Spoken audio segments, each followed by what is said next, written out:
de le faire, puisqu'il y a quelques exemples.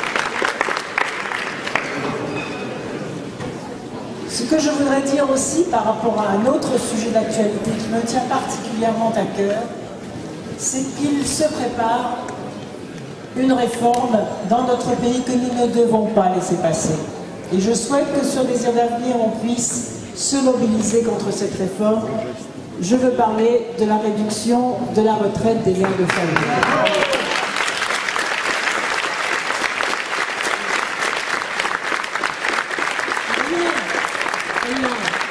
Ne justifie cette réforme. Rien. Et certainement pas le principe d'égalité homme-femme. Et vous avez devant vous celle qui a créé le congé de paternité, la garde alternée, le droit pour les pères divorcés à avoir le bulletin scolaire de leurs enfants. Et donc, j'ai toujours milité pour une égalité homme-femme dans la famille. Et pourtant, cette réforme qui se prépare de la retraite est un vrai scandale. Pourquoi c'est un scandale? Je crois qu'on ne peut pas laisser la droite frapper, toucher à la famille. La droite a la famille à la bouche, mais elle s'apprête à frapper la famille, la solidarité familiale, la dignité et la reconnaissance des mères de famille. Et cela au nom de l'égalité homme-femme. Mais c'est une imposture insupportable. Pourquoi? Parce qu'aujourd'hui, les retraites des femmes sont déjà de 38% inférieures à celles des hommes, à cause des salaires les plus bas, des inégalités salariales à même diplôme ou à même travail, à cause des durées de cotisation moins longues, puisque ce sont les femmes qui interrompent leur durée de carrière, qui s'arrêtent lorsque les enfants sont malades. Et donc ces inégalités-là, dans les salaires, dans les déroulements de carrière et dans la retraite, sont déjà dures pour les femmes. Puisque, je le répète, les inégalités de retraite sont de 38% entre les hommes et les femmes. Et donc cette bonification de 2 années par enfant ne suffit même pas à rattraper ces inégalités de retraite, puisque c'est avec cette bonification-là que l'on a cette injustice déjà de 38% d'écart. Et au nom de quoi accepterions-nous encore un recul du droit des femmes? Au nom de quoi accepterions-nous encore un creusement des inégalités hommes-femmes? Rien ne justifie cette réforme.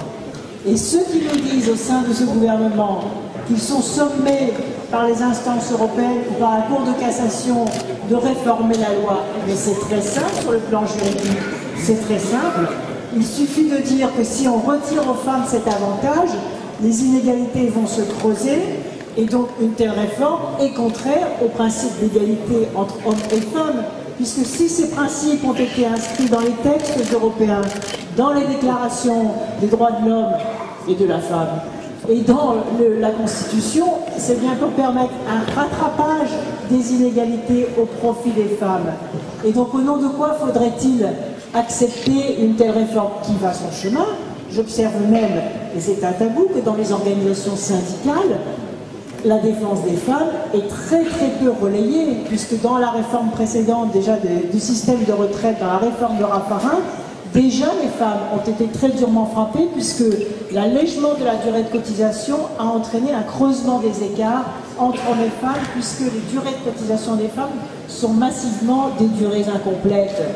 Donc ne laissez pas faire cette réforme.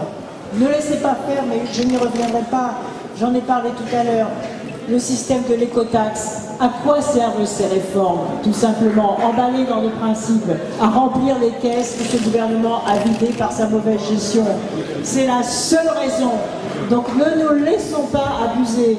Défendons les Français qui sont massivement hostiles à ces réformes. Et je vous le demande à vous, militants de Désir d'avenir, militants socialistes, militants d'espoir à gauche, je vous le demande, mobilisez-vous, faites des pétitions, permettez aux gens de prendre la parole, venez sur le site massivement, parce que je pense qu'un mouvement citoyen doit empêcher ces réformes-là, car il y a une pesanteur des institutions, une pesanteur même du monde syndical, j'ose le dire, qui tous se font avoir d'une certaine façon par des raisonnements juridiques qui ne tiennent pas la route. Et pour la gauche, ce qui compte, ce n'est pas l'égalité formelle. Pour la gauche, ce qui compte, c'est l'égalité réelle. Voilà ce combat, saisissez-vous-en et ensemble, nous arriverons à nous faire entendre.